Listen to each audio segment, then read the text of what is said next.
আসসালামু আলাইকুম, আমি Tasmim Alam Krishna, qualified behaviour analyst, international behaviour analyst. বর্তমানে কাজ করছি সেবা থেরাপি সেন্টারে। আমরা কিভাবে আজকে টোকেন ইউজ করব বা টোকেন ইকোনমি আমাদের বাচ্চাদের সাথে কিভাবে ইউজ করব সেটার জন্য আজকে আমরা এই ভিডিওটা করছি।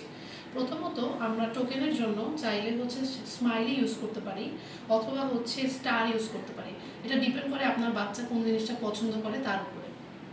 প্রথমে কিন্তু বাচ্চাদের জন্য এই টোকেন বা স্মাইলিগুলো ওদের জন্য একদম নিউট্রাল স্টিমুলাস বা এটা ওদের জন্য প্রথমে রেইনফোর্সার হিসেবে থাকে না।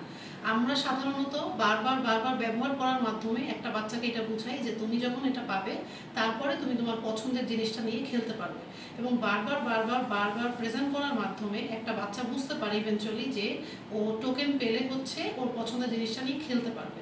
তারপরে আসলে একটা বাচ্চা বুঝতে পারে। এবং টোকেন ইকোনমির ক্ষেত্রে আরেকটা ব্যাপার হলো, সেটা হচ্ছে একটা বাচ্চাকে এটা আমাদের মাথায় দিতে হবে যে কোন বিহেভিয়ারটা আমরা রেইনফোর্স করতে চাচ্ছি। যেমন এখন আমরা যে ভিডিওটা করব সেই ভিডিওতে বাচ্চাকে আগে পাজল ফিক্স করতে হবে। ও প্রত্যেকটা পাজল ফিক্স করার পরে আমরা একটা করে টোকেন দিব।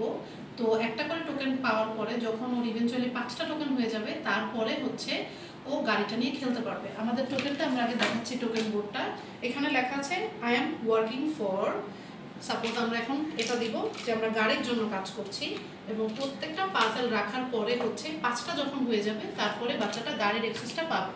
আমরা তাহলে শুরু করছি। ফিক্স করো।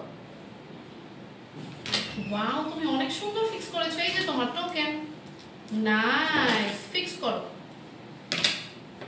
খুব সুন্দর। তুমি আরেকটা টোকেন পেয়ে গেলে। ওকে বাবা, ফিক্স করো। অসাম, আরেকটা টোকেন।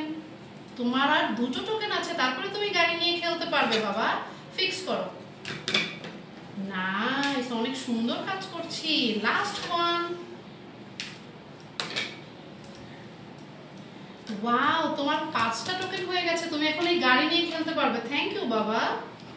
আশা করি সবাই বুঝতে পেরেছেন। Thank you so much.